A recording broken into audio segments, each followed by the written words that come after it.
And again, I will start and just say thank you, everyone, for joining us today for our Saturday seminar hosted by Cornerstone Work Worldview Institute. Our mission is to build kingdom culture in the workplace by equipping our students with a Trinitarian worldview and vocational competencies. We're excited to start these, as well as to have our first featured presentation being brought by CR Wiley. He is a pastor in the PCA in the Pacific Northwest. He is on a podcast, one of the hosts of the podcast, the Theology Podcast, which I highly recommend that you would listen to.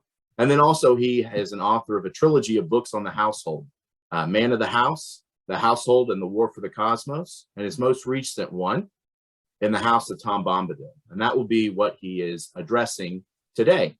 And so if you have any questions throughout his talk, please just put them in the chat and I will let him know. And then after he's finished, we will also have a time for question and answers, and then it will be done the same way. Please enter them in the chat, and then I'll be able to either unmute you or ask the question for you. So please, once again, everybody remain muted so that we can have as much quiet as possible.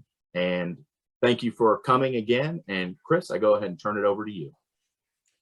All right. Thanks, Jonathan. Does everybody hear me all right?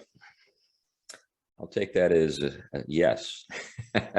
Anyway, I'm here, as Jonathan mentioned, in the Pacific Northwest, and it looks like it's going to be a nice day. We actually have sun. That's not typical. It's usually gray for 9 months of the year. Anyway, not that bad, but almost. And I'm seated in the studio that my wife and I share. Behind me, you see a piano, and that's where my wife teaches piano. We also have a home in New England, and so we kind of do a lot of flying. But here I am in the Pacific Northwest. Thanks for coming out. Jonathan mentioned the book that I wrote that is the basis for this talk, and here it is. If you have a chance to pick it up, that'd be great. If for some reason after my talk you say, no, I don't want that book after all, that's, I understand. But anyway, what I want to do is just kind of jump right into a number of themes that are addressed in my book, but I'm going to spend my time with you elaborating a little bit more perhaps on those themes. But to begin with, I'd like to address something that I discuss in the very opening of the book, and that has to do with the nature of what I'm up to with the book. And I start with an apology. And the reason I feel like an apology is something to make with regard to addressing the subject of Tom Bombadil is Tolkien, J.R. Tolkien, was very cautious when it came to what preachers do with stories. He more or less thought that we never knew how to stop preaching. He just thought that we just preached all the time, and that consequently we kind of reduce everything to preaching. Now, preaching is a great thing. I do it all the time, but it might surprise you to learn that I agree with Tolkien when it comes to the matter of what you do with stories and why they shouldn't be preaching in another form. There's a marvelous statement that Tolkien makes when addressing the subject of preachers and stories, and it has to do with this very thing I was talking about. In the apology to my book, he addresses this problem with preachers, and he actually did it in his unpublished introduction to The Golden Key, which was written by George MacDonald. You might be familiar with George MacDonald. Maybe you're a fan. Perhaps you're aware of who he was because of the huge influence he had on C.S. Lewis.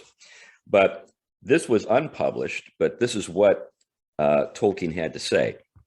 He says, and he's addressing children now in this introduction. He says, I must warn you that George MacDonald is a preacher, not only on the platform or in the pulpit. In all his many books, he preaches, and it is his preaching that is valued most by the grown-up people who admire him most. And I think he was thinking of C.S. Lewis at this point. Anyway, it's worth noting that he has that sentiment largely because I'm a preacher. And so how do I respond to that is something that I wanted to think a little bit about with you. Now, one of the things about stories, of course, is stories are, when they're well told, can be appealing to all sorts of people from all kinds of backgrounds, and appealing to children as well as adults. And what we're seeking to do with a story isn't necessarily as simple as, something that can be reduced to moral formation. Now, that doesn't mean that moral formation doesn't happen with stories. Obviously, that does happen. But when you approach a story with the idea that, okay, this is preaching, and I'm supposed to get something, morally edifying out of this, it has a way of undermining some other things that can be going on when you are reading a story, like enjoying the story.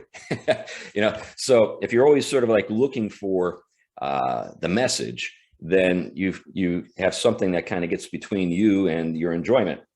Not to say that that's always a wrong thing, but Roger Lancelyn Green, who was a critic, said something about stories with Tolkien in mind that Tolkien later thanked him for. He said, "To seek for the meaning with regard to a story is to cut open the ball in search of its bounce." End of quote. So the idea here is when you have a ball, the joy you find with the ball is bouncing the ball and playing with the ball. Now, we can admire the ball or think about its construction, or even think about the ways in which playing with balls does have an effect on our moral formation, but that's kind of secondary. That's a secondary consideration. The first thing that you should be, looking for with the ball is enjoyment.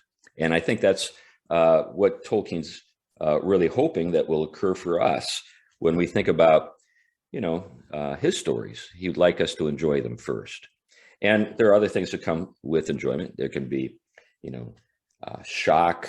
There can be fear. There can be, a sense of being overwhelmed by the power of the story. There are a lot of things that can happen, but the main thing is to experience the story.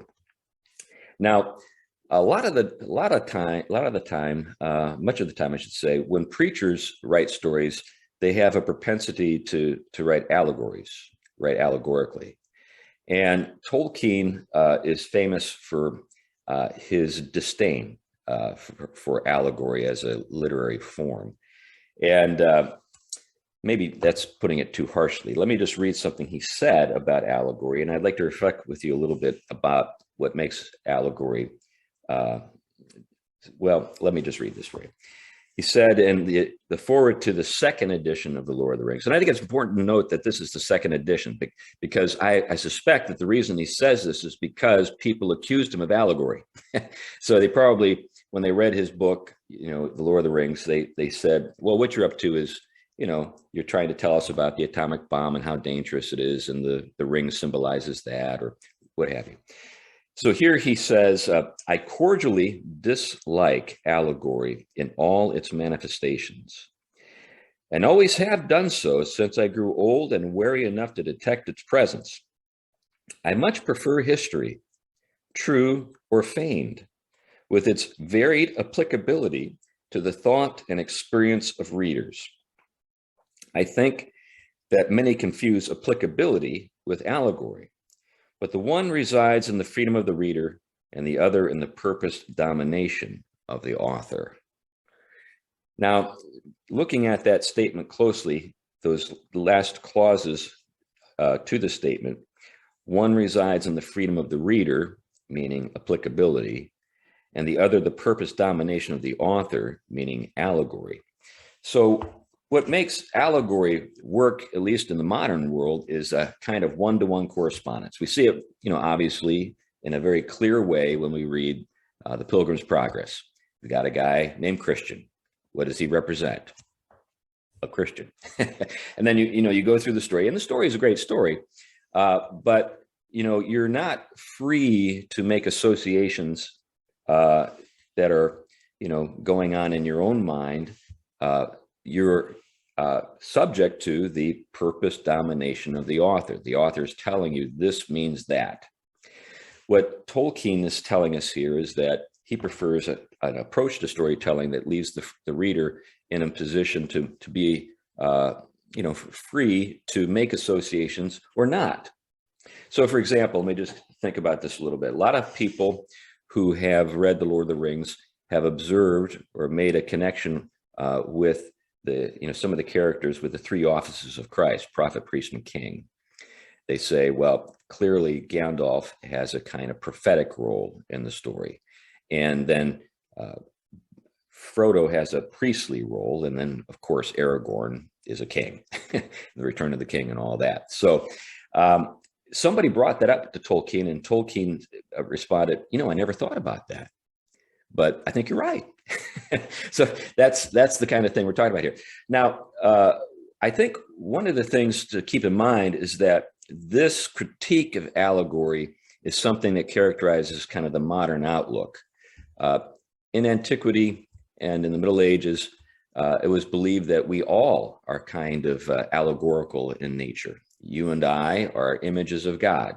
So an allegory in that sense means that, we have lives of our own. We're analogs. Maybe that's a better way to put it. We're analogs.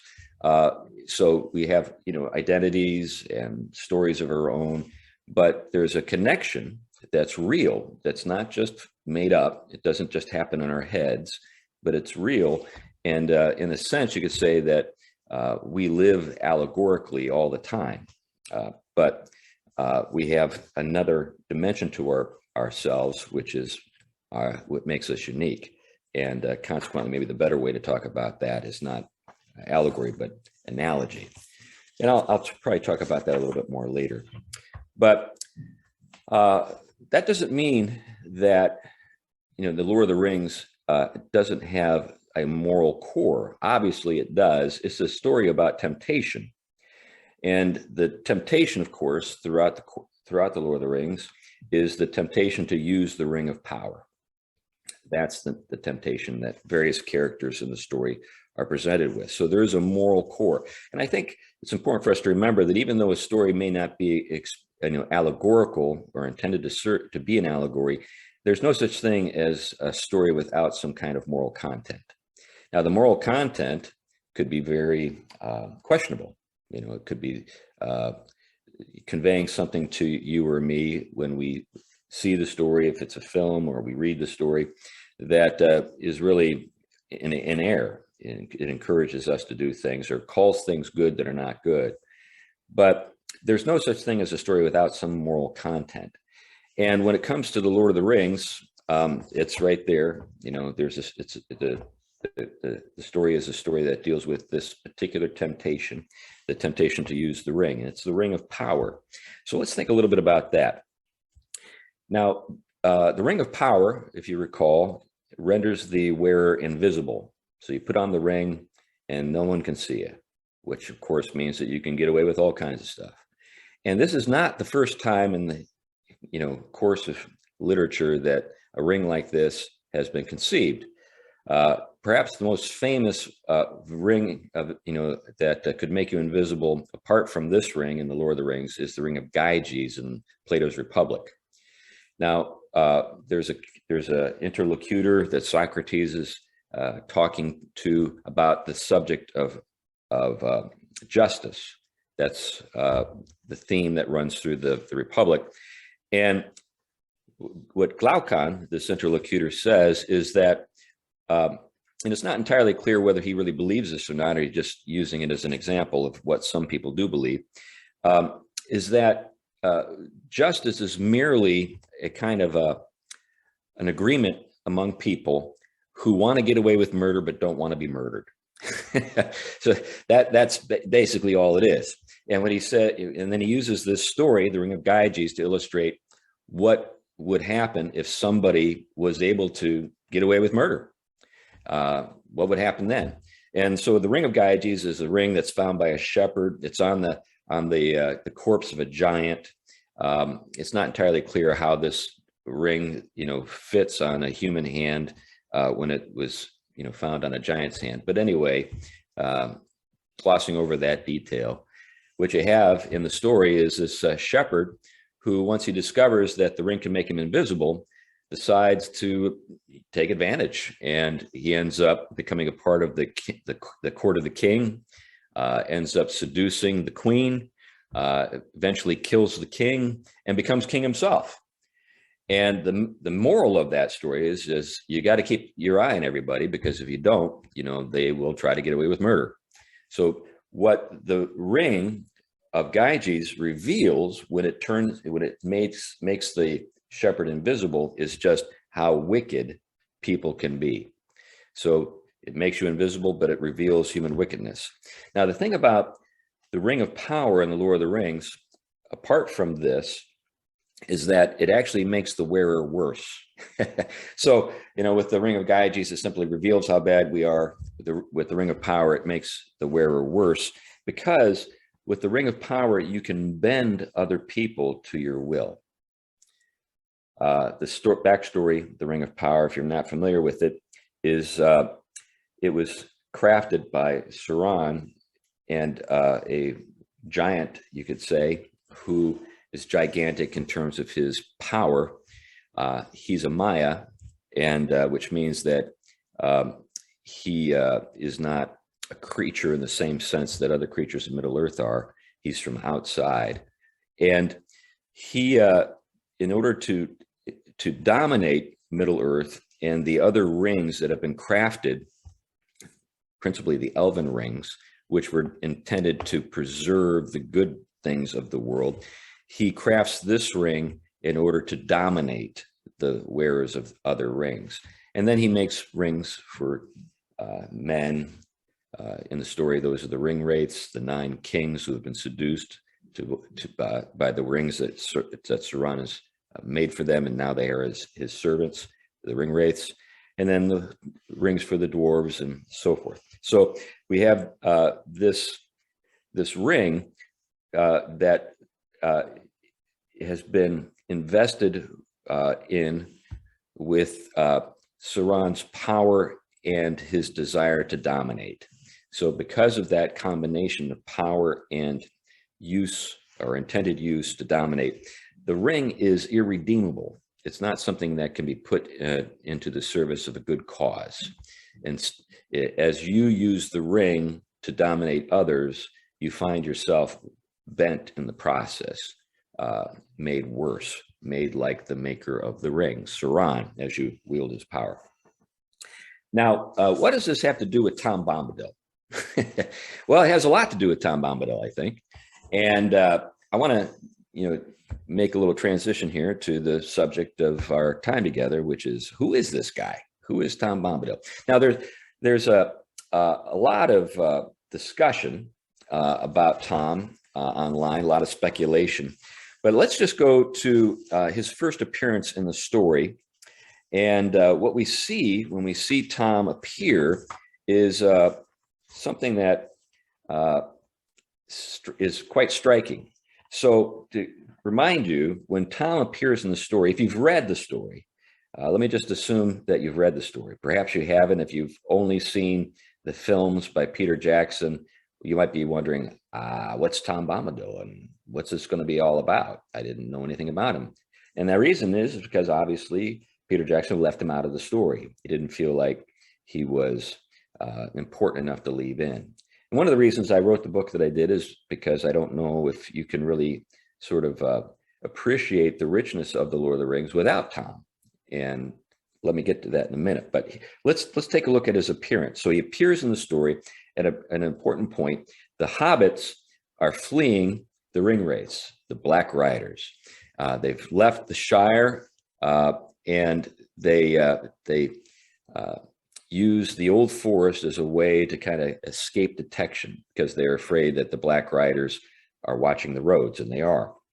So they go into the old forest. Now, the old forest, you could say, is what they experience is kind of out of the frying pan and into the fire. The old forest is a dangerous place. It's wild, and one of the things that you see in the story is that the old forest itself is dominated by a malevolent willow tree. So there's this willow tree who has tremendous power and draws the hobbits to it, even though they have no intent of going in the direction that the willow tree is in. And when they find themselves in the presence of the willow tree, they come under its spell and are nearly killed. And two of them, Merry and Pippin, are actually swallowed up by the tree. The tree opens up and then closes upon them. And when Frodo and Sam realize that this has occurred, they just kind of spontaneously run around calling for help. And then Tom appears. So let me read from Lord of the Rings here, the description of his appearance. And I mean it in both senses, his appearance in the story, but also his physical appearance. Then suddenly, hopping and dancing along the path, there appeared above the reeds an old battered hat with a tall crown and a long blue feather stuck in the band. With another hop and a bound, there came into view a man, or so it seemed. Now, one of the things about Tom that we hear again and again is the use of the word seemed. He seems like a man. His wife, Goldberry, seems like a woman. And we'll hear later that his songs seemed like nonsense. So there's a kind of, there's a sense in which appearances belie the truth. But we're given more when it comes to his description. He had a blue coat and a long brown beard. His eyes were blue and bright, and his face was as red as a ripe apple, but creased into 100 wrinkles of laughter. In his hands, he carried on a large leaf, as on a tray, a small pile of white water lilies. Now we learn that Tom is hopping home again, bringing the water lilies to his wife Goldberry. But at this point in the story, he, delivers the hobbits, and he does it in a remarkable way. He tells them, he tells them this. First of all, let me see. As he introduces himself, as the hobbits run to him, he says, "Whoa, whoa, steady there!" cried the old man. "Now, my little fellows, where be you a-going to, puffing like a bellows? What's the matter then? Do you know who I am? I'm Tom Bombadil." Now, the fun thing about this is that Tom, right from the start, tells them who he is. I'm Tom Bombadil. But it also, I think, raises the question in the minds of the reader and the hobbits, who is this guy really? And it unfolds in that way. So Frodo and Sam tell Tom about their predicament, and Tom says this. "What?" shouted Tom Bombadil, leaping up in the air. "Old Man Willow, not worse than that, eh? That can soon be mended. I know the tune for him, old gray willow man. I'll freeze his marrow cold if he don't behave himself. I'll sing his boots off or roots off. I'll sing up a wind and blow leaf and branch away, old man Willow." So we're introduced at this point to the prospect that Tom has the power to deliver the hobbits, and that he can deliver them with a song. And what follows is pretty much that. Tom addresses the tree. "You let them out again, old man Willow. What be you a-thinking of? You should not be waking. Eat earth, dig deep, drink water, go to sleep. Bombadil is talking." And then, sure enough, the tree opens up, the hobbits are delivered, and then Tom kind of goes on his merry way and invites the hobbits to follow to his house. He goes on ahead to prepare for them. Anyway, that's our introduction to Tom. We have that striking appearance, which is somewhat ridiculous, but at the same time, we see through his deliverance that he's remarkably powerful. Now, one of the things that I think it's striking here is that he's described as being sui generis, kind of almost without an explanation of his origin or a way to understand him and what he is. He looks like a man, but we're told that's what he seems like. But that, I think, is intended to convey, the idea that he's not just a man. And as the story goes along, it's pretty clear that he's not just a man. It's inescapable. Then we have this deliverance from Old Man Willow and the fact that he delivers the hobbits with a song. So there's this, I think, contrast that we have to deal with as the story proceeds, with this apparent absurdity of Tom's behavior and his appearance, and the fact that he has power to a degree that is surprising. Now, when they get to Tom's house, they're welcomed into the house with the singing of Tom and Goldberry. And when they enter the house, we have Goldberry, Tom's wife, who is a beautiful, appears to be anyway, woman. And she is somewhat, enigmatic as well. But Frodo, after they've had a chance to settle in a bit in the house, actually asks Goldberry directly, who is Tom Bombadil? And this produces a remarkable response that really is pretty much the basis for the rest of the story, or the rest of the book that I've written. So let me just go and read to you a portion of what I'm getting at here, or with regard to the book. So when Frodo addresses Goldberry and asks her the question, who is Tom Bombadil? Her response is this: he is. And that's it. He is, as if that's supposed to be enough to sort of resolve the matter and we can move on. Now, anyone familiar with the Bible, especially the book of Genesis, or Exodus, I should say, can't help hearing in Goldberry's answer an echo of the words that came from the burning bush.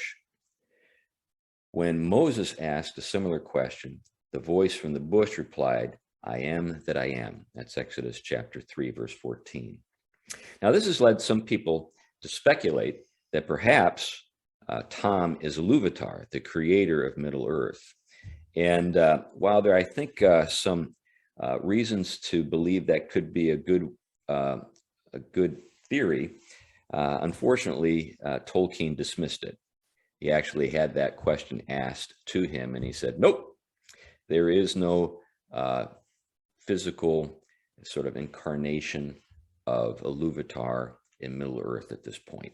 So that's outside, the realm of possible when it comes to, at least if we're going to take Tolkien seriously. Now, if we want to question his sincerity there, we can do that, but I'm not going to do that. I'm going to accept him at his word.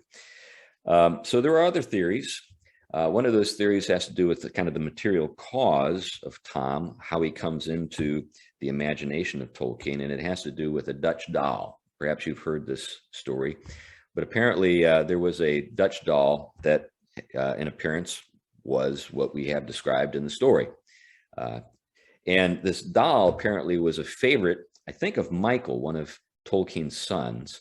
And you know how boys can be with each other. Tolkien had 3 sons. And sometimes, older brothers take a great deal of pleasure in tormenting their younger brothers. And what we have is an incident in which apparently the doll was almost flushed down the lavatory. This was a pretty disturbing, sort of occurrence. And it's surmised that Tolkien began to think about Tom and make up stories about Tom in order to console his kids, or at least Michael. Anyway, so there's the Dutch doll hypothesis. Now, while that, I think, helps us explain, how Tom entered into Tolkien's imagination, it doesn't do much for us in terms of what Tolkien does with Tom. I think any attempt to explain anything in the world by just reducing it to its material and efficient causes is reductionistic, and you can't really go very far with it. So anyway, now another explanation that I think has a lot going for it is that Tom is either a Vala or a Maya.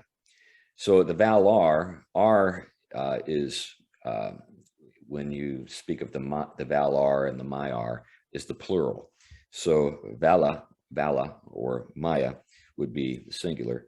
So it could be one of those. Now, I know my daughter-in-law, if you're familiar with the Silmarillion, proposes that perhaps Tom is one of the Valar, and she thinks it may be Tulkas, who in the Silmarillion is remarkably powerful and known for his sense of humor. He's always laughing. He takes great delight in, like, I don't know, tearing down mountains and chasing Melkor around. But anyway, so that's an idea. I think it's kind of a cool idea, but I don't agree with it. Another idea is that he might be one of the lesser Anur, which is the category that both the Valar and the Maiar are in. And Maiar are lesser Anur. And we know that Sauron is one, as is Gandalf and Saruman. So perhaps Tom is one of those guys. If he is, he's gone a little rogue, and he's just kind of doing his own thing in the forest.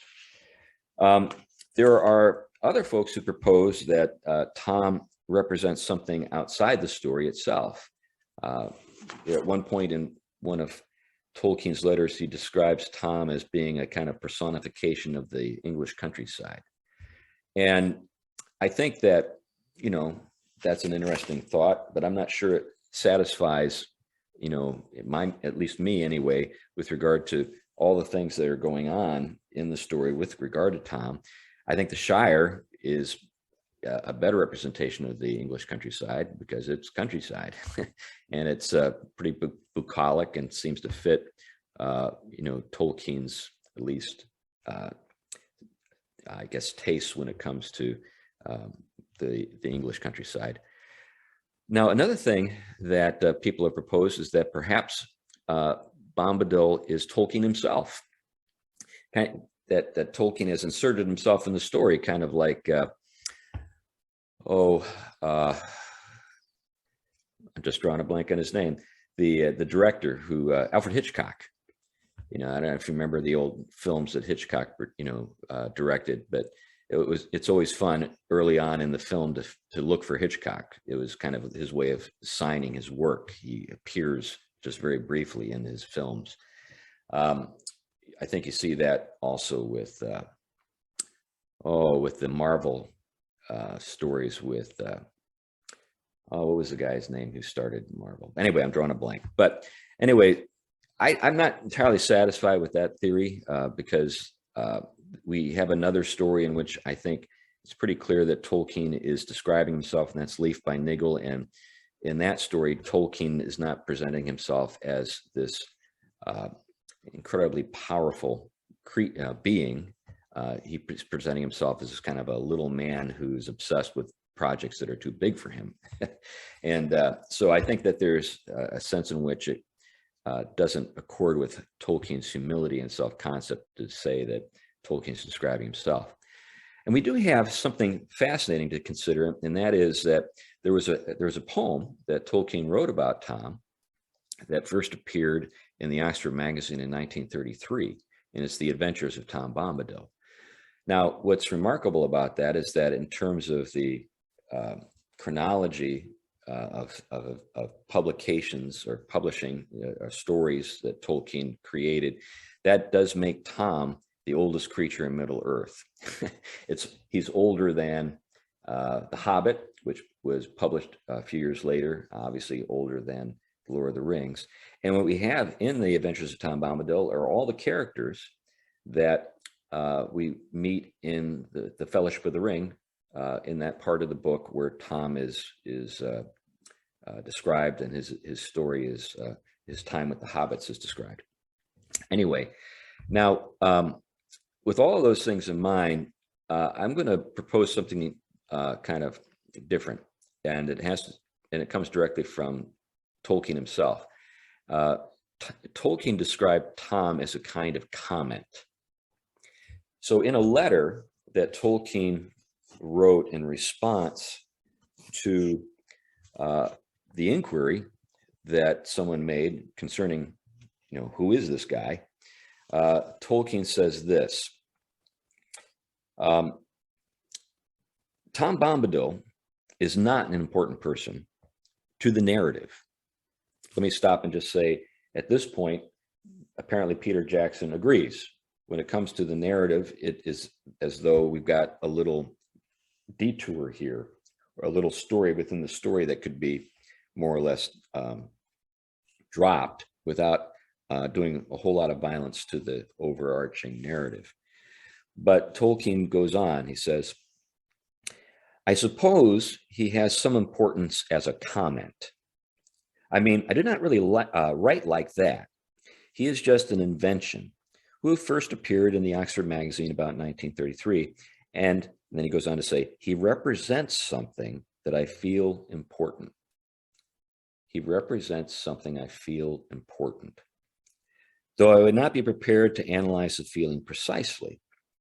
I would not, however, have left him in if he did not have some kind of function. So, in Tolkien's own words, Tom is a comment that he feels is important, and he wouldn't have left him in the story if he didn't have some kind of function. Now, what was the function? Why is Tom important? Well, that's why I wrote a book. I'm reflecting on that very matter. Why is Tom important, and what could the comment possibly be? Now, throughout my treatment, I'm not trying to present my thoughts as like the definitive explanation, because we see here that Tolkien says that even he was not prepared to analyze the feeling precisely. So I'm not trying to be super precise in my reflections either. I'd be violating, I think, the spirit of that statement if I did. So I proceed with some, I guess, modesty with regard to the things that I discuss. Now, in contrast, we do have, I think, a treatment of the Chronicles of Narnia with Michael Ward's great book, Planet Narnia, that I really do think is kind of like the Rosetta Stone to the Chronicles. If you want to know what Lewis was up to with the Chronicles of Narnia, then read Michael Ward's book, because I'm pretty sure that he nailed it. So I'm not saying that I'm doing that. I don't have that kind of Rosetta Stone, but I do have a sense of what the Inklings thought was important. I do have a sense of sort of the broad sweep of the Western intellectual tradition. I taught philosophy for years. And I have a sense for, I know, some of the debates that I know were conducted in the gatherings that the Inklings, conducted. So I think that the things I have to say are in keeping with all of that. But like I said, I'm not trying to resolve this thing completely or answer the question in a way that maybe people would think you address a mystery. And I'd like to think a little bit with you about a couple things related to that.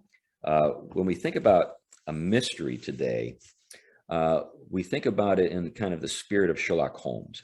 A mystery for us is a puzzle. And once we've solved the puzzle, no more mystery. Okay, mystery's cleared up, let's move on. That's a very modern way of thinking about things. In antiquity, and throughout the Middle Ages, a mystery was a truth that was hidden in something else, something that is present but is beneath the surface. Mysterion is the Greek word, and the word that we translate, and it's also the word that we translate into the English word sacrament, by the way. So when we talk about what's going on in the sacraments, there's something going on in the sacraments that is going on beneath the surface. So when we talk about the real presence and so forth, that's what we're getting at. So anyway, there's this sense in which Tom is a mystery. There's something going on in the story with Tom that I think is mysterious in that sense. And he's also enigmatic. The word enigmatic, I think, is worth reflecting on a little bit. But Tolkien described Tom as an enigma. At one point, one of his letters. See if I can find the letter and hit the reference.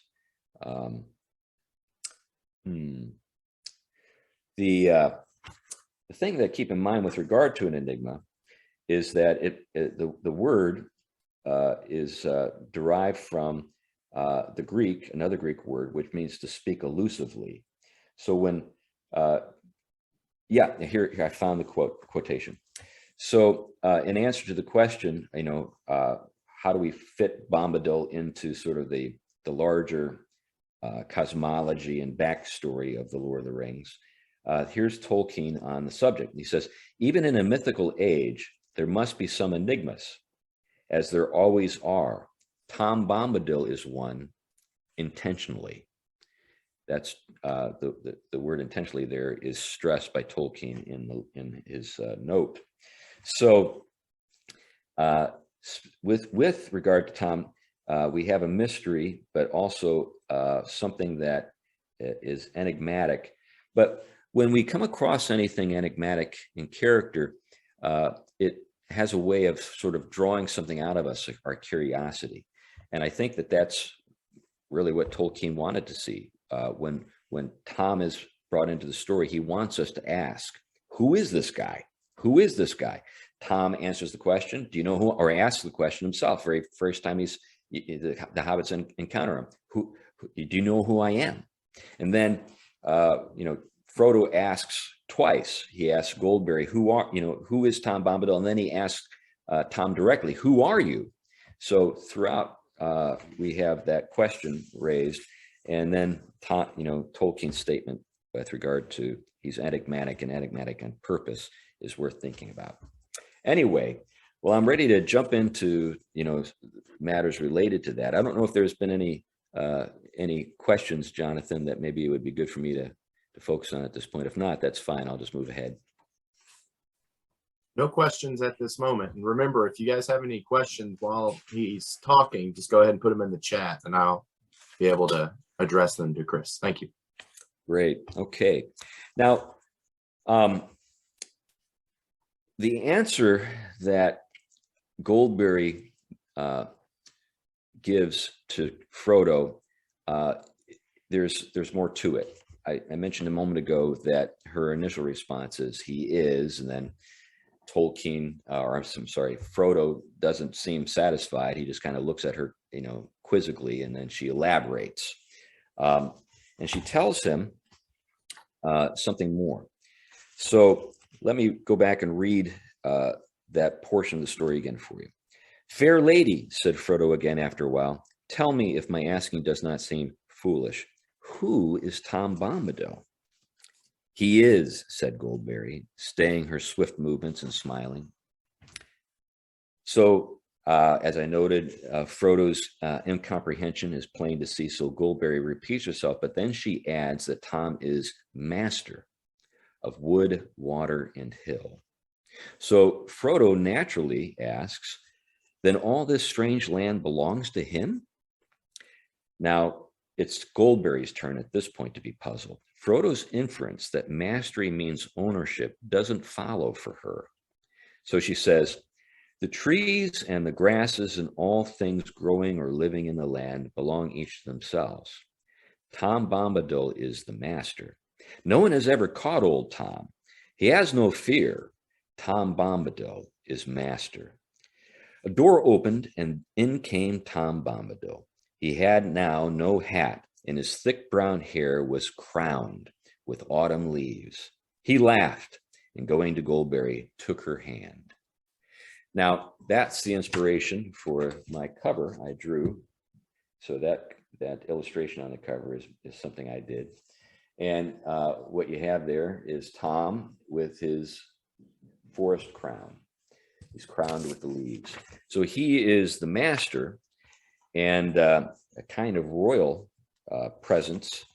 Nevertheless, he doesn't own the forest. Each of the creatures belong to themselves. And I think that is a comment. I think that's intended to convey to us something important about true mastery. And it helps us to kind of keep in mind a good expression of mastery, and we can contrast that with other examples of fallen mastery in the course of the story. So, as I noted, the comment from Frodo is, does this strange land belong to him? And then the response from Goldberry is that all things growing and living belong each to themselves. Now, I'd like to get back to this matter of allegory versus analogy. I noted earlier that allegory itself is kind of a purpose domination. It's a way of controlling what a reader does with a story by, implying, or at least I think making explicit, there's a correct interpretation. Whereas with regard to applicability, you've got people who can do different things with the story. Now, with applicability, of course, there are that doesn't mean that every way you apply a story is good. You can apply a story in, poorly, or out of, not in keeping with the spirit of the story. But I think this is where when we think about analogs, we can kind of bring together, the freedom of the reader with the meaningfulness of the characters in the story and how they're functioning as analogs, whether purposed or not. Now, at this point, I think it's worth exploring a little bit what mastery tends to mean for people. Now, I think most people, when they hear the term master, think in the terms that Frodo thought. Mastery means ownership. But here we have this quizzical or puzzling statement from Goldberry that that's not the case. So I'd like to reflect a little bit on that with you. Now, I think that what we see with Tom in the story is a way to practice dominion that doesn't resort to domination. That's an important thing to consider if you're a Christian. When we look at the story of the creation in Genesis, we're told that human beings are to take dominion. What does that mean? Now, in the story, we see how that's understood by a couple of very powerful characters. Sauron, who is the Lord of the Rings. If you think about it, that's the title of the book is referring to him. And then we have this character who's kind of a wannabe Lord of the Rings, and that's Saruman. So Saruman, he would like to possess the ring for himself because he would like to possess its power so that he could order all things according to his wisdom as he sees fit. But if that's what dominion means, that kind of purpose domination, then we have an odd problem, don't we? What that would imply then is that Adam and Eve were kind of in the spirit of Saruman, or they were supposed to exercise their dominion in that sort of controlling way. And what we have with Bombadil, though, is something qualitatively different. And what I think what we have with Bombadil is unfallen dominion. What things could have been like. So you could say it's a counterfactual. What if Adam had never fallen? What would his dominion have looked like? Would it have looked like Sauron or Saruman, or would it have looked a little more like what we see with Tom? My heart tells me that. I think it would look more like what we see with Tom. Now, I'd like to explore with you a little bit this question, how power is acquired and how it gets exercised. You might be familiar with a term that's attributed to Francis Bacon, and that term is knowledge is power. Comes up a lot in different settings. And we have a remarkable scene in The Lord of the Rings when at the Council of Elrond, we have Gandalf recounting his captivity at Orthanc, the tower that Saruman lives in, and he in that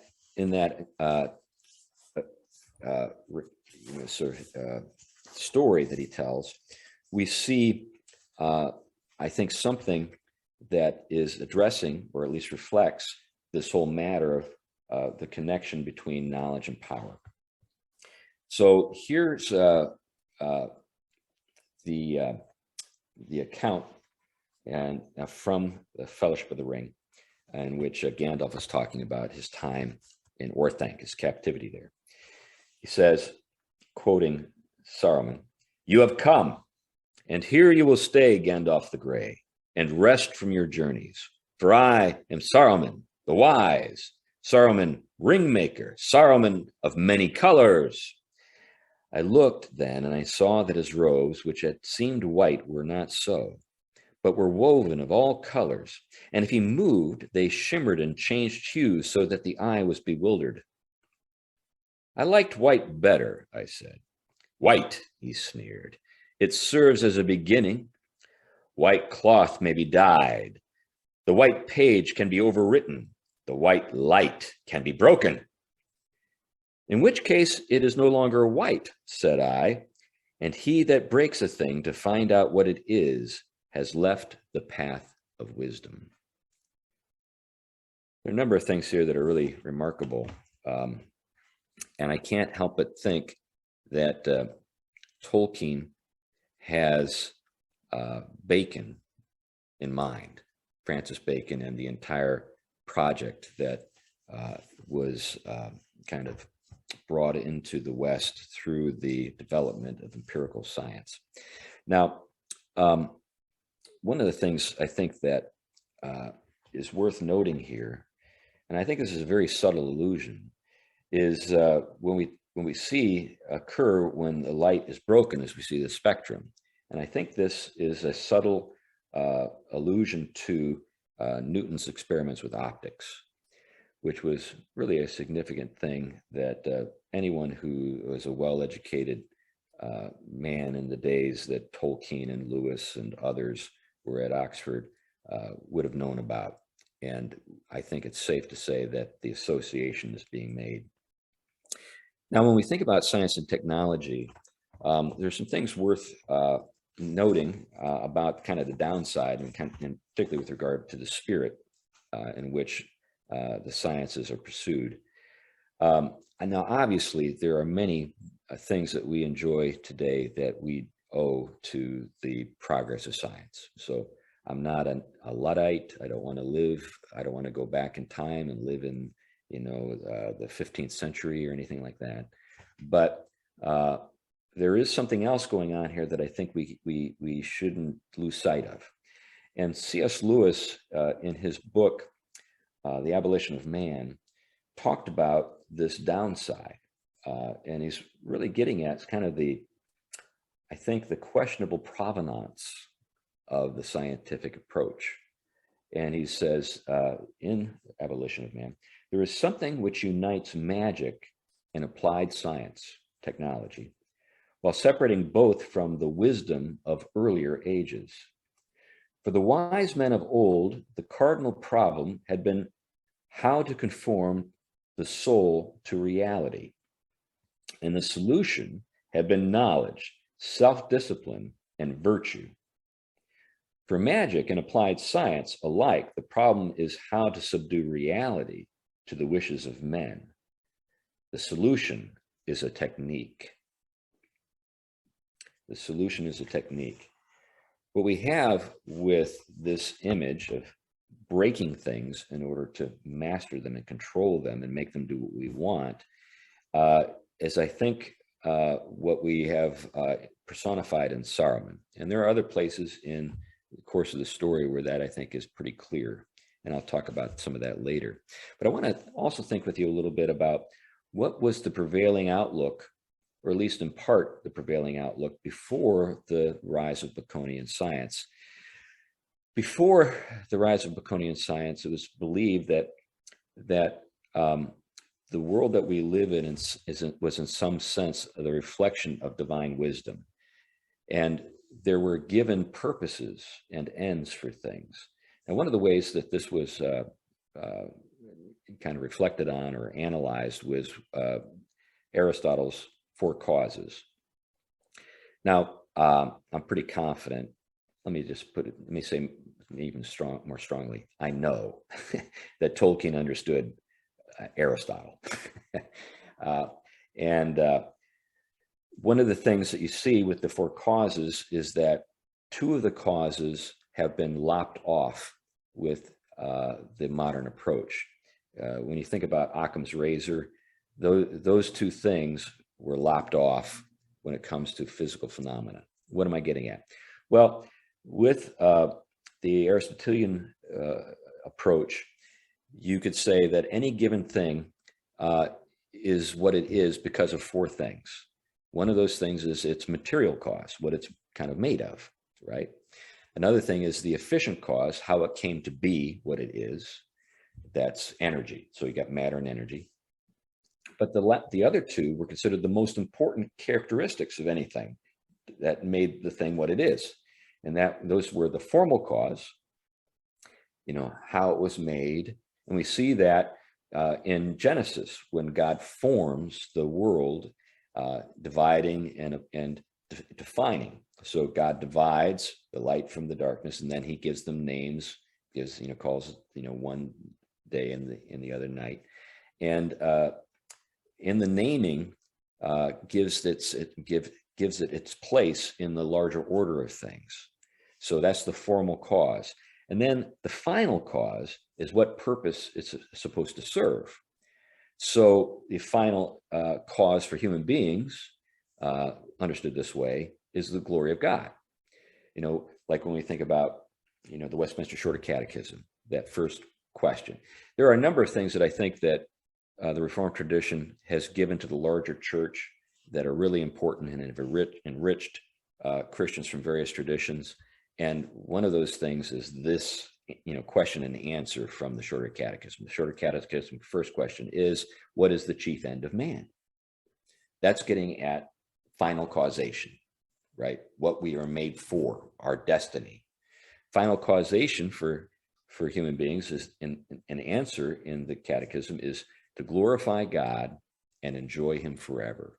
Now that's a marvelous response because it doesn't put at odds our purpose and our longings. It harmonizes them and unites them. God's glory is what we're made for, and it's great. we enjoy it. So that's a really important thing to keep in mind. But with the modern approach, those two things are lopped off. We don't consider those things. We instead just try to understand things strictly in terms of their material and efficient causes. We see this, for example, in this marvelous encounter that Eustace Clarence Scrubb has with, I think it's Ramandu, the star in the Voyage of the Dawn Treader. They arrive at an island, and there's this star who's come to Earth and is, hosting a feast. And Eustace Clarence Scrubb, which I think is meant to sound like useless, useless Clarence Scrubb. He's there and he addresses the star and he says, "In our world, a star is nothing but a ball of flaming gas." And the star's response is, "Even in your world, my son," and this is a paraphrase, "that's just what a star is made of. That's not what it is." And I think that's kind of in keeping with what we see going on here.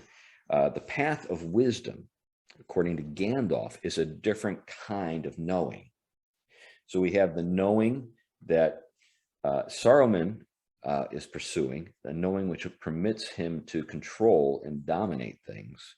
And then we have a different kind of knowing, which is intended to, I think, help us understand how we fit into the great scheme of things and serve a purpose that's larger than ourselves. So that's the contrast. And I think that's a contrast between wisdom and knowledge. Now, how does this relate to Tom? Well, Tom knows a whole lot. We're told that he's got a incredibly long memory. So the hobbits are in Tom's house over the course of a day and 2 nights. And the day they spend with Tom, they can't go anywhere because it's raining. And Tom regales them with stories all day long. And in the course of the conversation, he tells the hobbits that he's the oldest, that he remembers the beginning of things. He remembers the first raindrop and the first acorn. Now, if that's the case, then he knows things through long acquaintance with them, not by mastering them and controlling them, but through his communion with them, his spending time with them and knowing them in a way that Saruman apparently is not interested in knowing things. I think an important kind of thing to sort of note is that later in the story, in the Two Towers, when Merry and Pippin are with Treebeard the Ent, Treebeard has some observations that he's made about Saruman. He says that he's got a mind made of metal and wheels, right? Implying that he's a kind of machine-like himself. He thinks that the world around him can be disassembled and reassembled as he sees fit, because his own mind kind of works in that way. And then at another point, when Treebeard is talking about Saruman, he says that Saruman would enter into the forest and ask him many questions, and Treebeard answered the questions and notes that Saruman would never have known the things that Treebeard told him if Treebeard didn't tell him. But Treebeard goes on to say that Saruman never returned the favor. He never told him anything. He was like a wall with windows, a stone wall with windows that are shuttered from the inside. Now, when you're a person who's seeking to control other people, you want to know, but you don't want to be known. Whereas with regard to, the kind of wisdom that we see with Tom, it's generous in character, as was the wisdom that we see with Treebeard. It's generous in character. Tom tells the hobbits all sorts of things they couldn't have known any other way. But he also is willing to be known himself. He communes with the hobbits. So what I think we have with regard to the role of Tom in the story is that Tom is an image of dominion without domination. And he's an image of communion that doesn't seek to control. But at the same time, he's remarkably powerful. He's more powerful, I think, than Saruman, that's for sure. And I think that he could give even Sauron a run for the money. So let's think a little bit about that. One of the things that Goldberry says about Tom is that no one has ever caught old Tom. And somehow that is relevant to this matter of mastery, of being the master. It's her way of sort of, I think, making a comment herself upon the nature of Tom's mastery. He's free, and he has no fear. She says he's not afraid of anything. And we see that in the story, don't we? We see that with Old Man Will, and we see it later with the Barrow Wight. Let me just give you a little bit of a summary of what we see with the Barrow Wight. So after the hobbits leave Tom's house, he warns them. He says, in order to get back to the road, you're going to have to pass alongside the Barrow Downs. Now, the downland is basically just hilly terrain that doesn't have trees, and so in this particular area, the Downs, there are barrows, and barrows are tombs. So they're going to be passing beside a graveyard, and there are these standing stones and other portents of ancient magical power, and he tells them to stay away from those. So he also tells them before they leave a little rhyme to keep in mind in case they find themselves in trouble and need his help. And it's a call for Tom Bombadil to come and deliver them. Now, I think it says something about Tom's estimation of the hobbits and their, sort of, I guess you would call it street savvy. They're naive. They're just coming out of the Shire. They don't know a whole lot in terms of, who to trust and who not to trust, or what to do and not to do. And so Tom tells them that if they find themselves in trouble, to sing this song. So when you know it, the hobbits, on their way back to the road, find themselves in a fog because they, during the middle of the day, decide to have a little picnic. They actually sit right in the shadow of a standing stone, one of those stones that Tom told them not to go near. And they fall asleep after they eat, because apparently they ate a lot, which hobbits are wont to do. And when they wake up, they find themselves in this fog. The day is almost done. They wander around in this foggy terrain and get lost, and they're captured by a Barrow-wight. And after they're captured, they find themselves in this, tomb.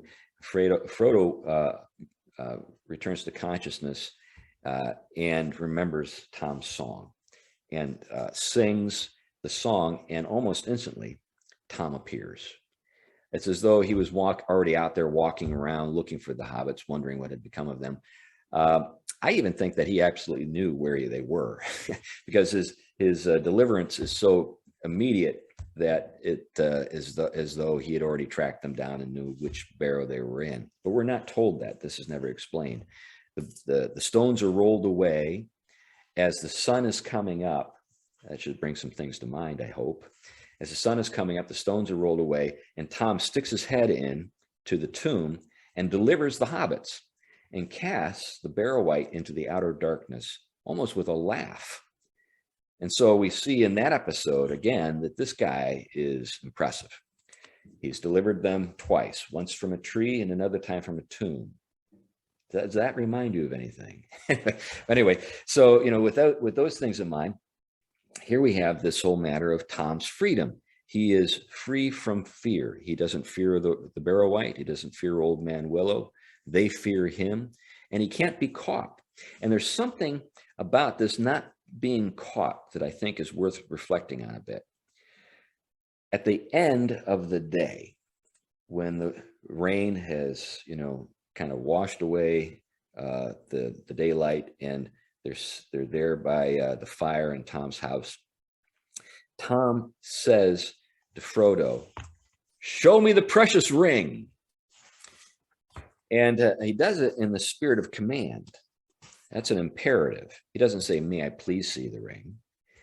He says, "Show me the precious ring." And when he says precious, I can't help but hear in that he knows all about Gollum. He knows about Gollum. He knows about the way that Gollum addresses the ring, like precious. And Frodo responds without hesitation and gives him the ring. There's no other place in the Lord of the Rings where that occurs. Every time Frodo brings the ring out when he's requested to do so, he's reticent and he's possessive, because in some sense, the ring's already taken possession of him. But here we have Tom say, "Show me the precious ring." And then what does Tom do with the ring? He mocks it. He takes the ring and holds it up to his eye. That's the first thing he does. What does that bring to mind? For me, anyway, perhaps I'm reading too much into it, but I don't think I am.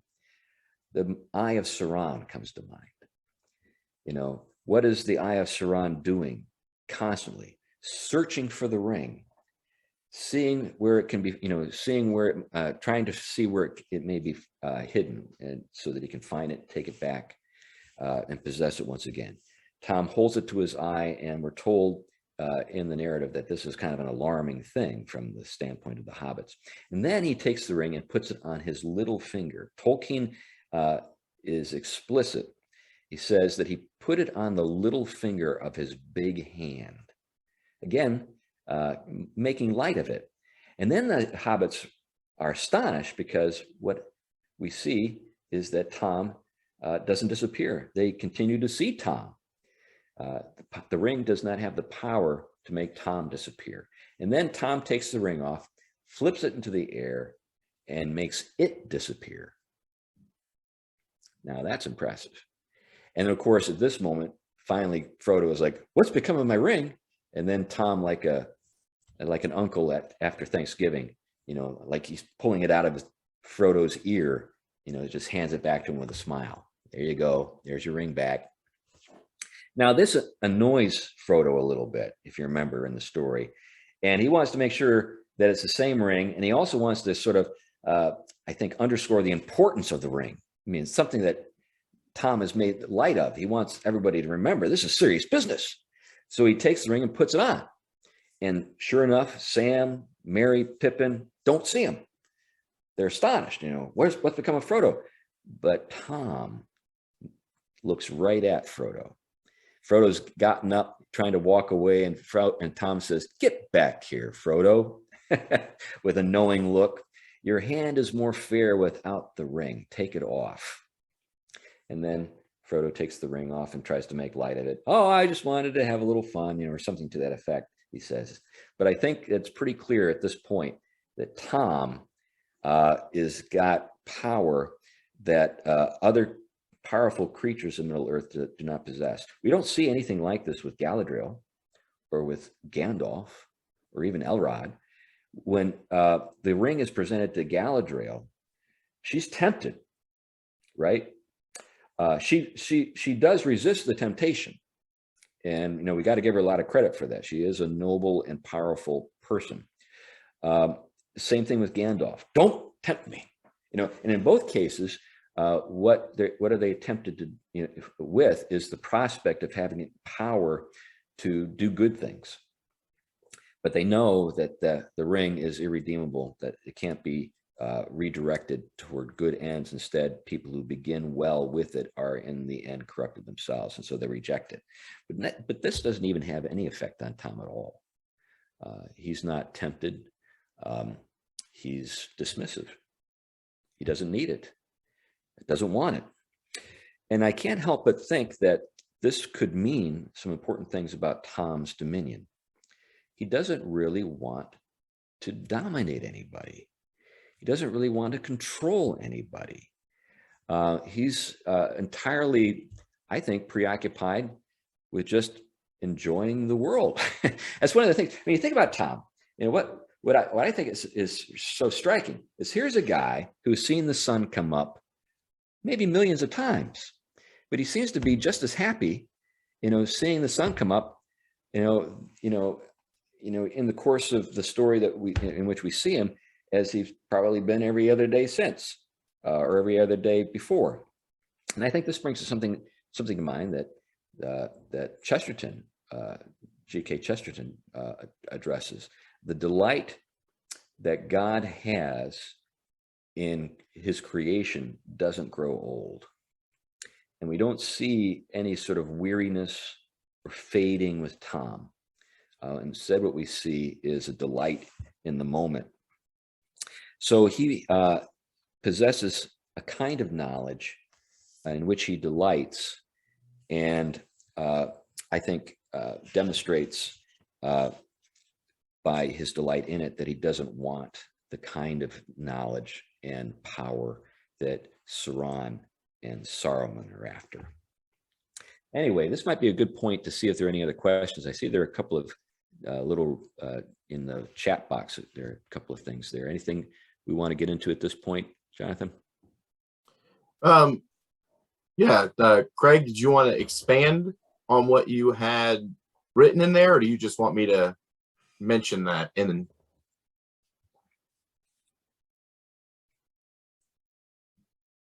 One of the questions was, or comments was, basically, is Tom Bombadil kind of like Melchizedek? Yeah, that I've heard that asked, and I do think there are some remarkable parallels. What we have in Melchizedek is this sort of enigmatic figure, kind of inserted in the story. King of Righteousness, if I remember correctly, is his name, is what Melchizedek means. And so, yeah, I mean, I think that's a fair comparison. Now, did Tolkien have that in mind? I don't know. But I think that's a worthwhile association. Anyone else have any questions that they would like to say? You can type it in or lift your hand up. Okay, Osborne, go ahead. Unmute yourself. You can ask your question. Yeah, so when you talked about a long string of nonsense words, you said you made a distinction between truth in the everyday quotidian sense, tell the truth, Jimmy, you take a cookie or not, Then you have the capital T truth about truths of the larger universe. Could you elaborate a little bit more on the distinction you're making between those two truths? Sure. Yeah, in fact, that's a good segue to the next thing I was going to get into, which has to do with the singing. But yeah, I think that there is a kind of difference when we talk about these two kinds or two ways to think about truth. They're not unrelated, but there is a kind of sense in which one reflects the other. So we want to be truth tellers because God is truth. I'm speaking, of course, as a Christian. God cannot lie. Is one of, there's the old question, are there things that God cannot do? Could God create a rock so big that he couldn't push it? Well, isn't that some kind of sense of limitation on his power? These sorts of, fun little apparent contradictions. But when it comes to God and not being able to lie, we're told that explicitly in Scripture. But I think by definition, God can't lie, because when God says something is so, guess what? It's so. God makes things with his word. So there's that. Now, in our as images of God, we want to be like God.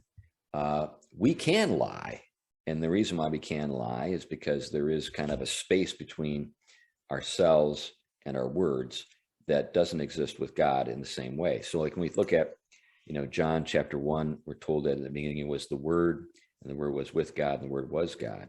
So there's a distinction. So the Word was with, but we also see that there's a unity. The Word was. So with and was help us to see that when it comes to the case of God and His Word, there is no real distinction, even though there is a distinction, and that's why we can say, when we look at the second person of the Trinity, that we see God. Now we ought to be truthful, is to the full capability that we possess, truth, the ability to be truthful, because we want to be chips off the old block, you could say. Anyway, but this is a good segue to get at what I want to talk about next, and that is the nonsense words. A long stream of nonsense words, or so they seemed. Again, we get back to this whole matter of what seems to be the case and what is the case. They seem like nonsense, but are they really nonsense? Or maybe it's just that we don't get what they're getting at.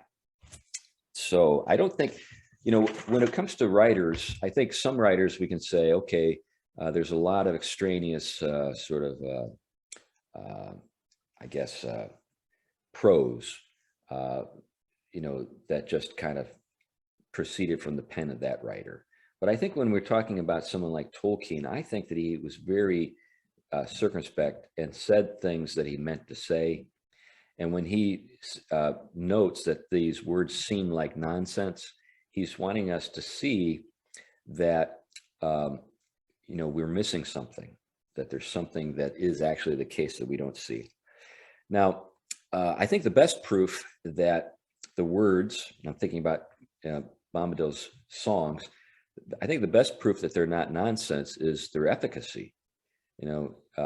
When you can deliver hobbits from a malevolent willow tree or from a malevolent barrow wight with a song, well, they're not nonsense. They accomplish what the singer is intending for the words to accomplish. But I think the question then is how do they work? What's the secret to their, or what's the magic, you could say, to the words?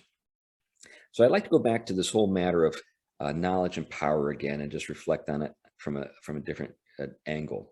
I noted that, in the way Aristotle looked at things, we could explain them by noting four things. Material, efficient, formal, and final causes are what make a thing what it is. And consequently, it's pretty important to know kind of the beginning of something and its intended end in order to truly understand it.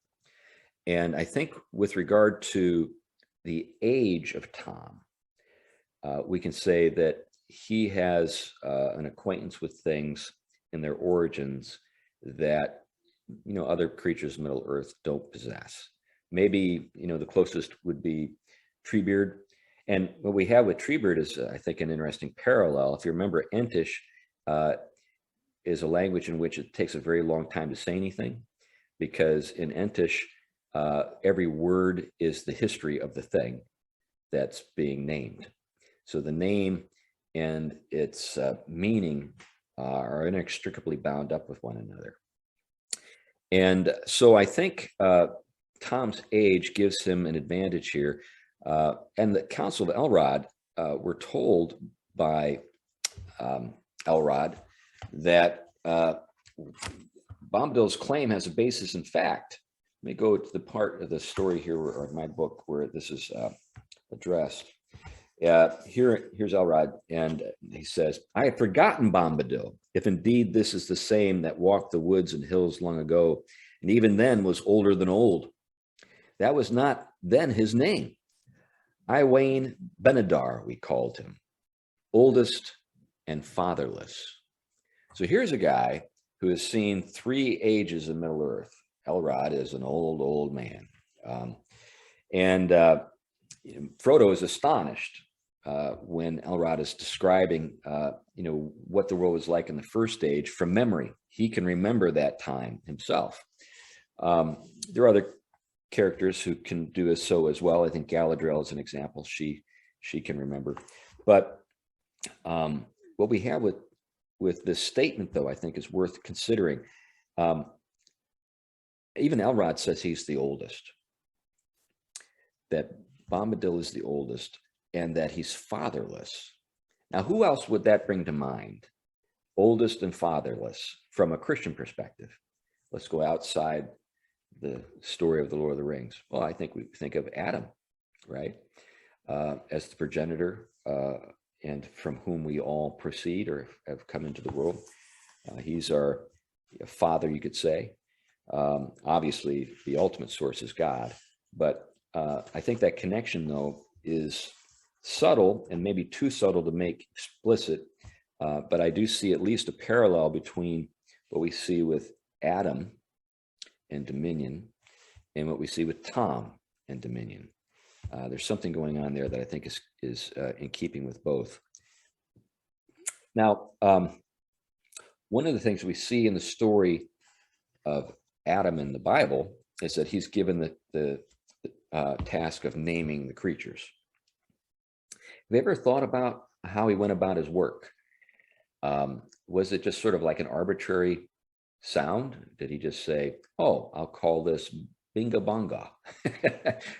Or was there something else that was in mind that was a kind of a justification, you could say, for the name?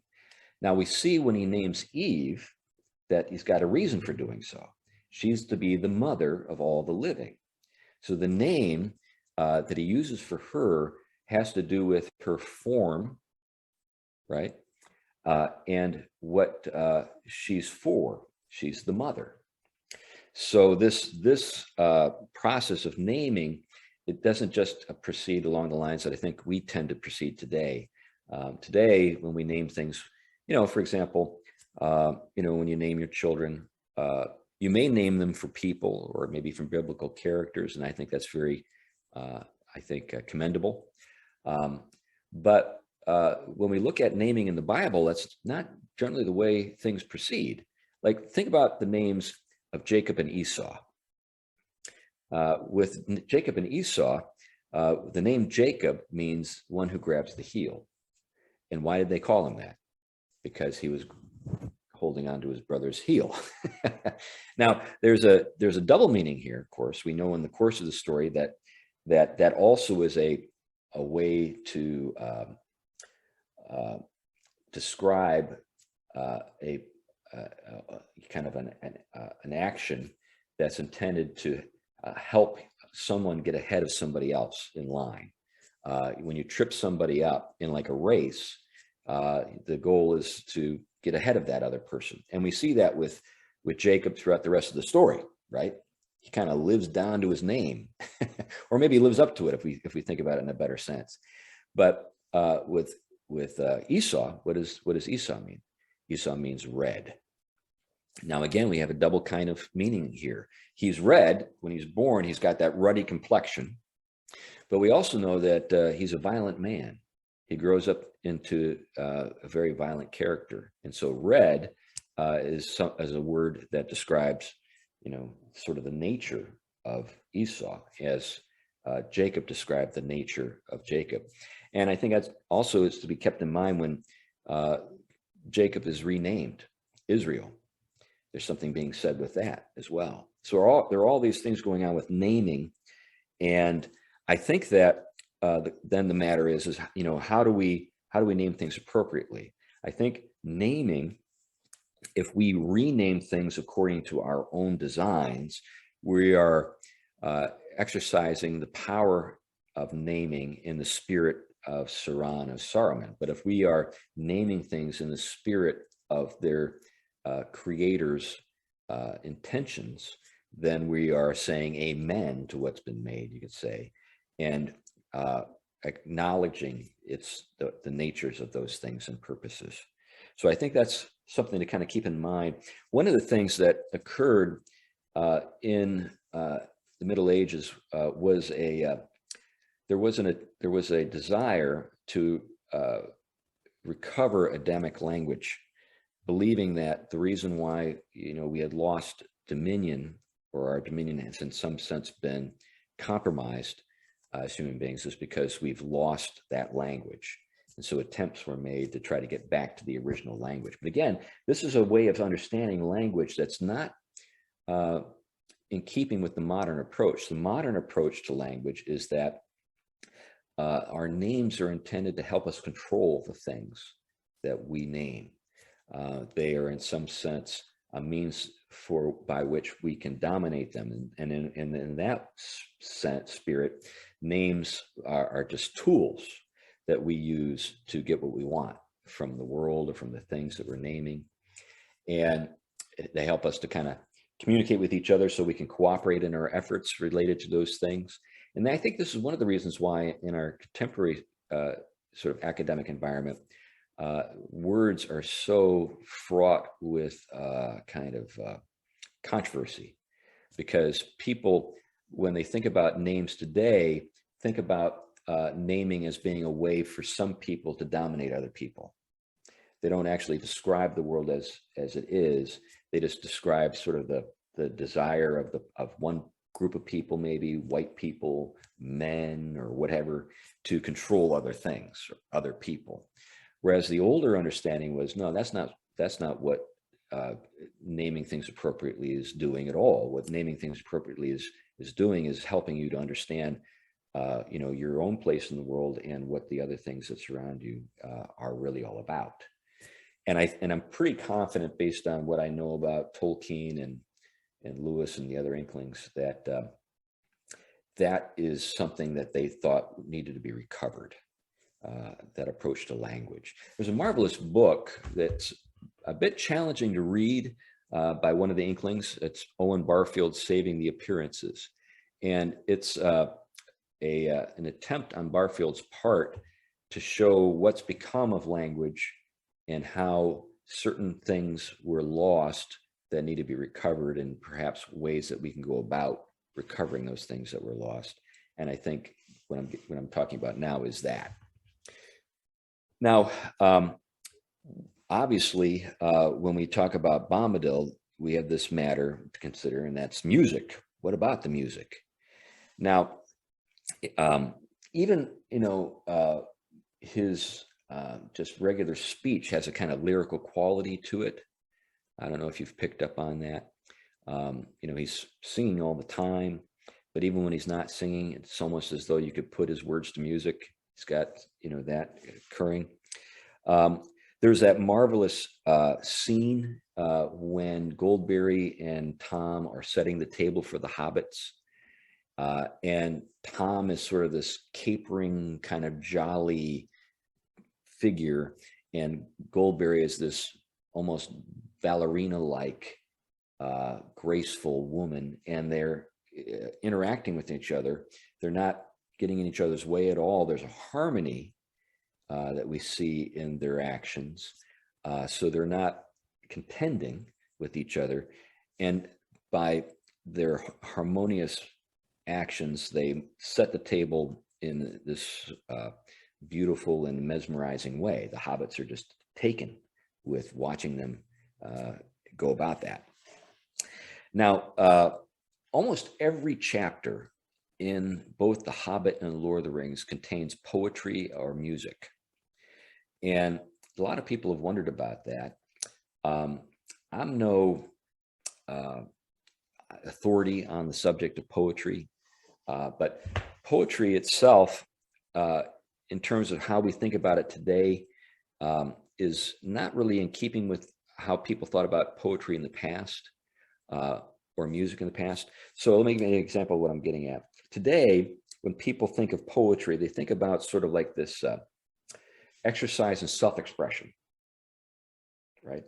So when you speak at like a poetry slam, I don't know if you've ever heard of those, you're often being subjected to sort of this egotistical exercise, this sort of self-absorbed exercise in which the poet is talking about his or her state of mind, or what's happened to him or her, or how they feel about things, that kind of stuff. That's very different than what we see with Homer or Virgil, or even Dante. With those poets, or even Milton, with those poets, what you have is an understanding of language, which is a means by which you kind of enter into a kind of higher reality. Poetry doesn't reflect just the inner state of the mind or the emotional state of the poet. It's intended to help you see kind of the big picture, what's going on. That's what makes epic poetry epic. Anyway, so that's I think important to keep in mind as we think about the music that we see in The Lord of the Rings. Why is that?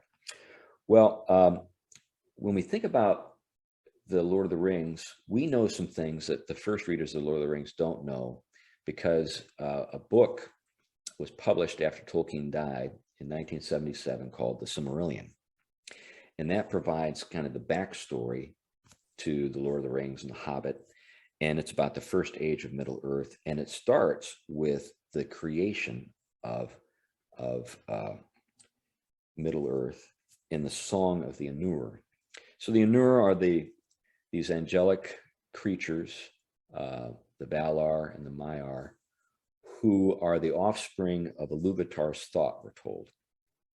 And in the creation account, as soon as they become aware and self-aware, they are called upon to sing before Iluvatar. And it takes some time for these various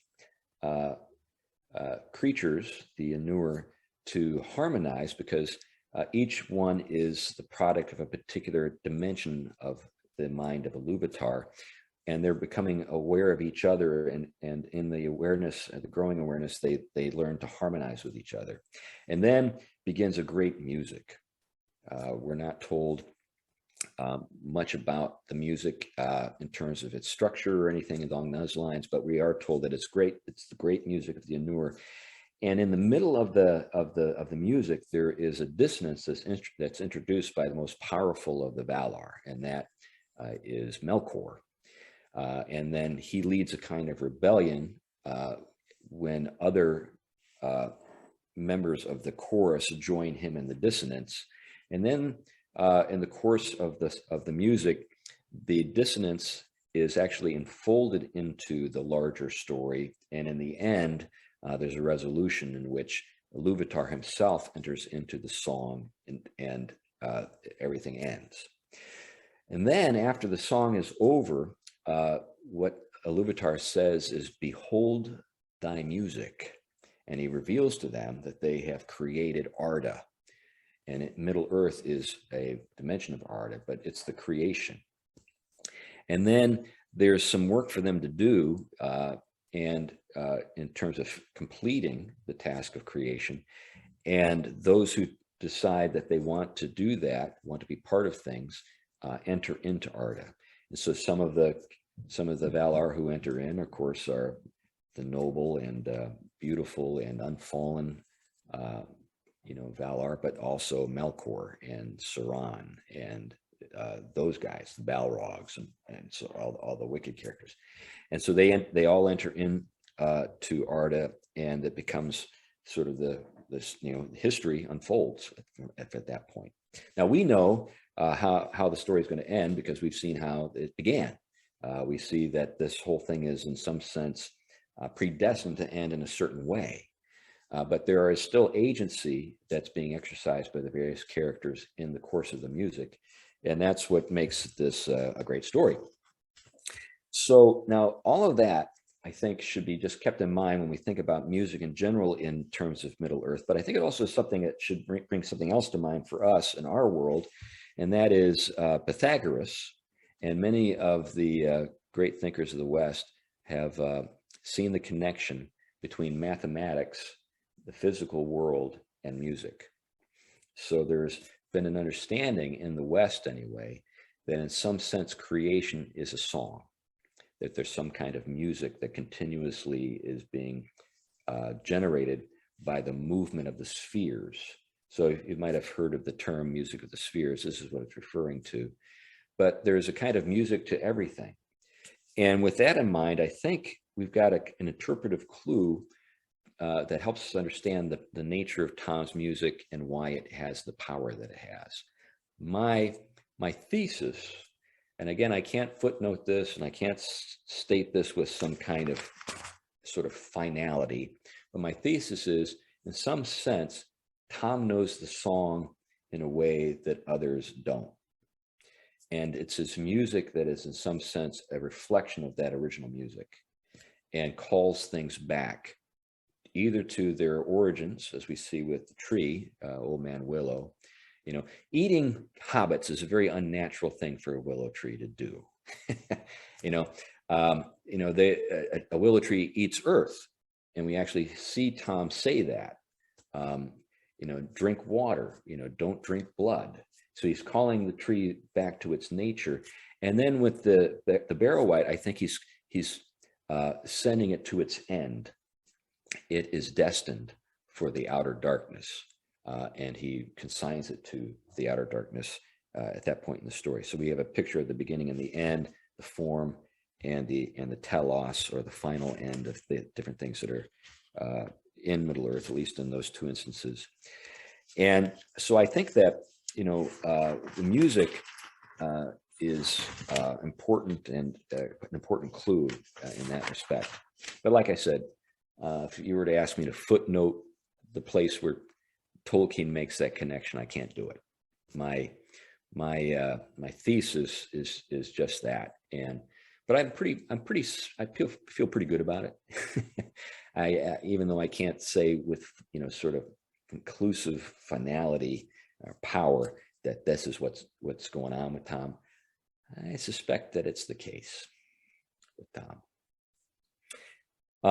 I'd like to just kind of wrap up my thoughts on this a little bit with regard to this whole matter of how human creativity and divine creativity don't have to be at odds with each other.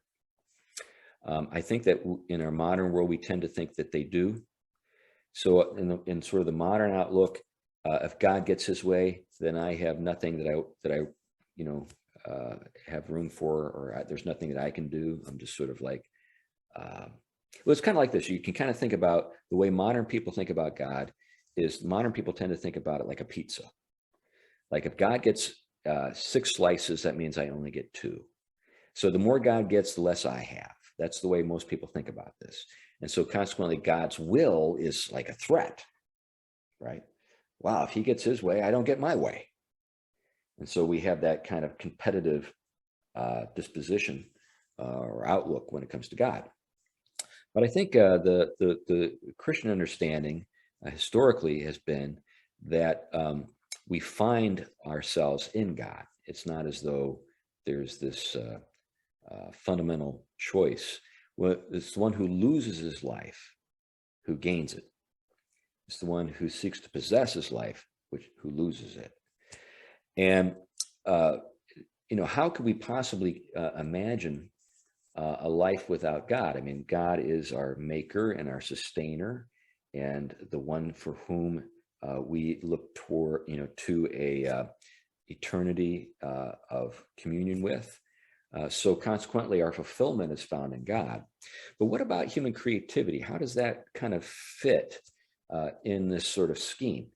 Well, one of the things that Tolkien wrote that was really a marvelous work is an essay called On Fairy Stories.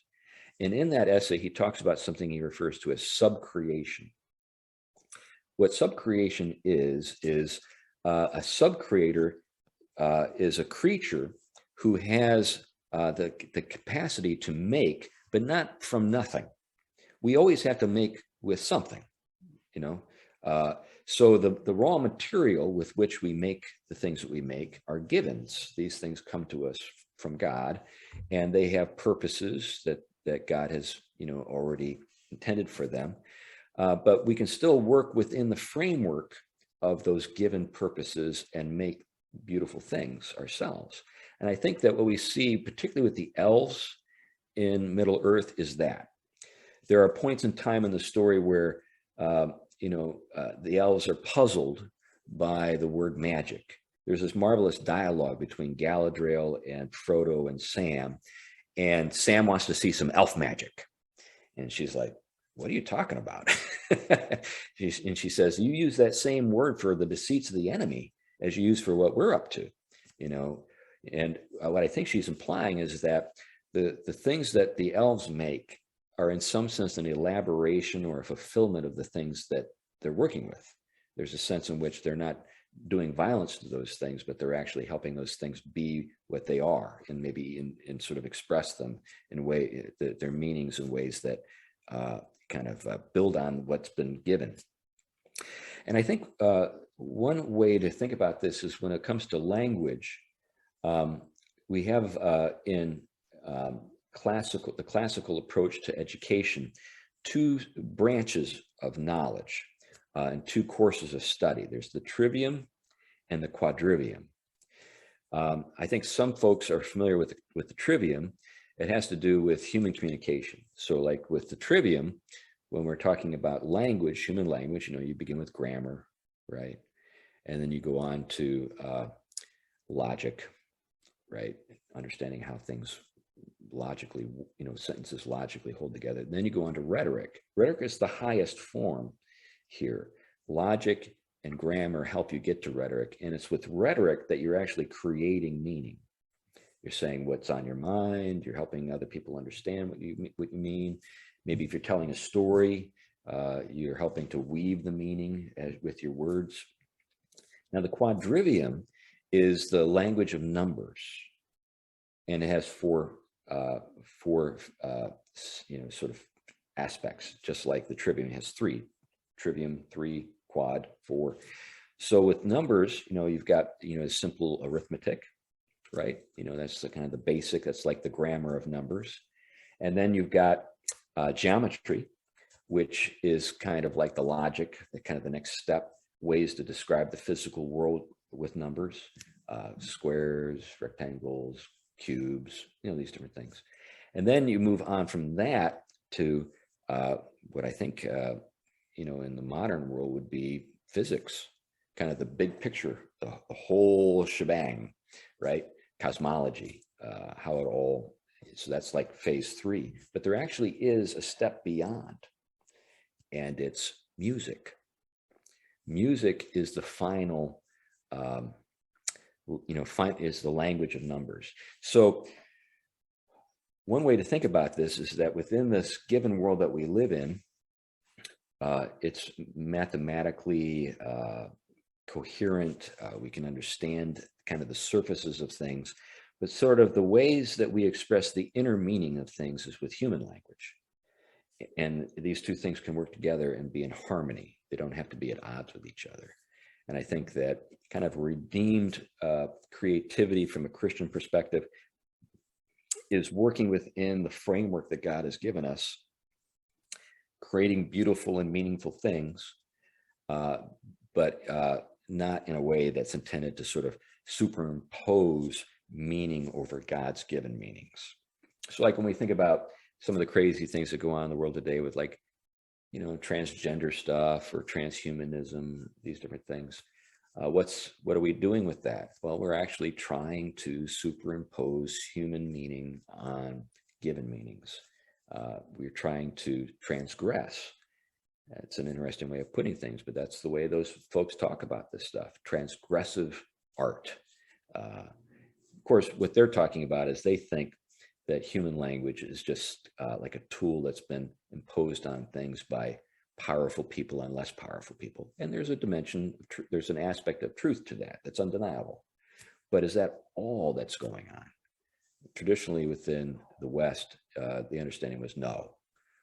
Ultimately, our sort of world that we live in is meaningful because it's been made by God, and God is good. And I think God is good almost in a way that you could say Bombadil is good. Anyway, so those are my thoughts. I've got other things that I talk about in the book, but I'll let you buy the book if you're interested. And you can look into those things. I've got chapters on Goldberry. I've got a chapter on being in Tom's house, and another chapter on the nature of evil with regard to the Barrow Wight, and the nature of heaven with regard to conversation that Gandalf is looking forward to having with Bombadil. Anyway, thanks for listening. I'm happy to answer any questions you guys have. Anybody have any questions? If so, you can just let me know. Raise your hand, put it in the chat, and we can go from there. Anyone? Lance, you want to go ahead? Can you hear me?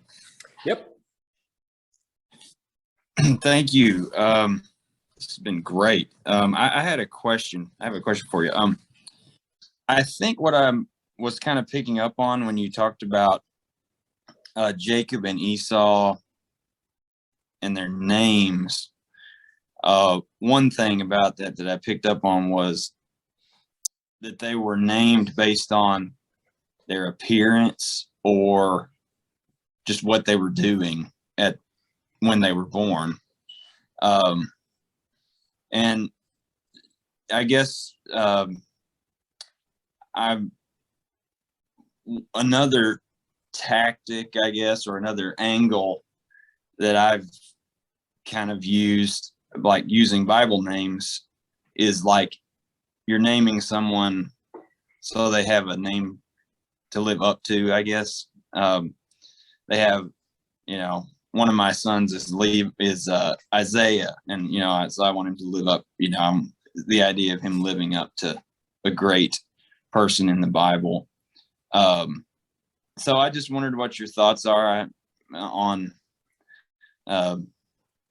balancing those ideas, or what your thoughts are about how we could maybe an angle we could approach naming based on, I guess you could say, the appearance or the reality, what the child or even the baby is doing at the time of birth, how we could apply some of those things today. Yeah, that's a great question. I want to make sure that everybody knows that I'm not against naming kids for things that we hope they'll be. I think that's what I did. I mean, I've got a son named Caleb. I've got another son named Gabe, for Gabriel, and my daughter's named Hannah. So I think that's a good thing. I think naming children also to honor their ancestors is a good thing. I think, though, that what we see, particularly in Genesis, is a kind of significance to names that have to do with kind of more with two things: the interests of the community. Like if you were named like Jacob, it'd be like a warning. Watch out for this guy. But I also think it's kind of revelatory. There's a sense in which the name is sort of to express this nature. There's a connection between the name and the nature of the thing or the person. And so there's something we know about this person that's being expressed by the name. I think in the world we live today, we've divorced names from their meanings. Names are more or less intended to be, I guess, adornments. Whereas I think the way people understood the relationship between, just in general, with regard to language and meaning in antiquity, was that names really got you to the core of a thing, got you to the essence of a thing. And you know, we live in a different time, so I don't think that you know, that's how naming is you know, occurs today. One of the things too about Hebrew is that Hebrew has a very onomatopoeia quality to it. So often the sound of the word does seem to connect with what is being referred to. So like Hebel, which means breath, is the it can also mean vapor. It's the word that's used in Ecclesiastes for that we translate into the English word vanity. So what's being expressed is this idea that the things that we find in the world are vaporous and transitory, kind of like the mist that appears on the horizon. We're told, you know, in James, what is your life? It's like a mist that appears on the horizon. Hello, and you know, is there for a time and is gone. But when you think about it, like Abel, you know, Hebel, Abel, there's a connection there. He was like a you know, a mist that was present for a short time and then was gone. Isaac, which means laughter, actually, you know, in the Hebrew is yitzhak, yitzhak, yitzhak, yitzhak. Sounds like someone kind of laughing. So again, there's that onomatopoeia character to it. So I guess, you know, we live in a different time. The approach to language is different today. I don't know if we'll ever be able to recover that kind of onomatopoeia character. It would mean losing a lot of, you know, things that probably we can't live without, you know, in terms of how language functions for us today. But I do think that if we want to appreciate creation, we need to remember that it is the result of God's word. God spoke, things came into being, and human language, in some sense, is a reflection of that creative power that we see with God's word. Anyone else have a question? Okay, go ahead, Britt. Yeah, sorry, it's Bryce. This is my wife's computer. You know, there's a lot of cool, you could say, you know, references to Christian themes. You know, you have the type of Christ, maybe idea going on. You know, mastery, the first Adam, the second Adam, maybe. Tom is maybe like the perfect man, maybe, I don't know. Mystery, the mystery of God, a picture of dominion, the way that God intended. How could Tom relate to just the church in the world in general? So, you know, we're living, you know, a church in America, in the world, and how, you know, how do we fight the evil as a church, the ring, temptation, sin, and be a light, you know, the way that Tom was a light in the story, and his effect was, you know, he redeemed and he saved a couple times and stuff. And so what effect how do you think that might relate to the church? Oh yeah, I think it has a very significant, I think, a thing to teach us. I think very often we find ourselves kind of in a spot like Sauron, where we think, okay, if we only had this or that going for us, we'd be able to make a real difference in the world. You know, if we were able to control, say, the media, or if we were able to do this, you know, control this part of government. And I certainly think it's important for Christians to be involved in all those things. I'm not saying that we shouldn't, but I think that our our dominion is not something that we owe to the world.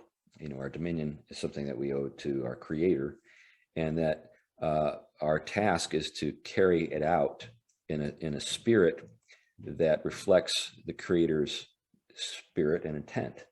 And if we can do that, then I think we'll be received with the kind of gladness that we see, Tom received with. I think sometimes people are afraid of Christians because they think that we're up to what Sauron was up to. They're like, watch out for that. Now, maybe the reason they think that way is because they're projecting. Maybe it's because that's what they would do. And so when we use words like dominion, they think domination.